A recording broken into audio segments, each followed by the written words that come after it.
The summer of 2020 was unbelievably challenging. It was an inflection point for the world, the country, as well as Nueva. It was an opportunity for us to identify ways to make long-term, structural, systematic cultural changes. The board had asked the task force to really help elevate our diversity, equity, and inclusion work at the school with a specific focus on the Black community. We are 26 members that include faculty, staff, parents, and trustees across a wide variety of experiences within our community. We broke it up into groups where awareness was really a group that was looking at how we understand and acknowledge and heal. Access and opportunity, how do we increase and harness from the strength of our diversity? Support, how we facilitate a culture of inclusion. Governance and leadership, which was really looking at how we can endorse these actions in a long-term way. And then, of course, accountability. We're looking at ways we can hold ourselves accountable and measure our efficacy and our impact. And we want to do that both quantitatively and qualitatively. So if we're talking about the belonging, we often talk about, we create a culture of belonging at our school.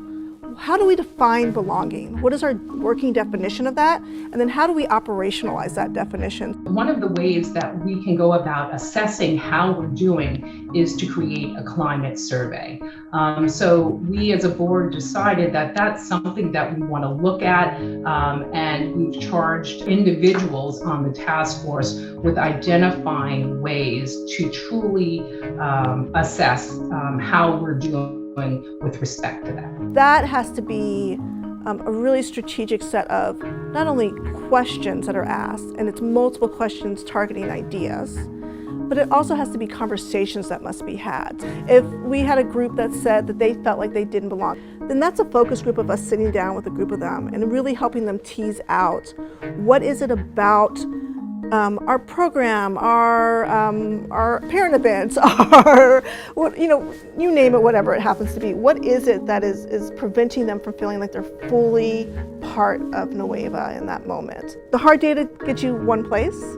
The group interviews will get you even further. The first thing we knew we needed to do was speak to those who are most impacted. So we met with members of the Black community, faculty and staff members, students, as well as parents, to create a set of recommendations or suggestions for the school. And we're starting to see some of those changes being put in place. I really feel like Nueva is a family, and we need to continue to make sure that every member of our family feels loved and heard and seen. And I'm really excited that this work will help us move closer to that.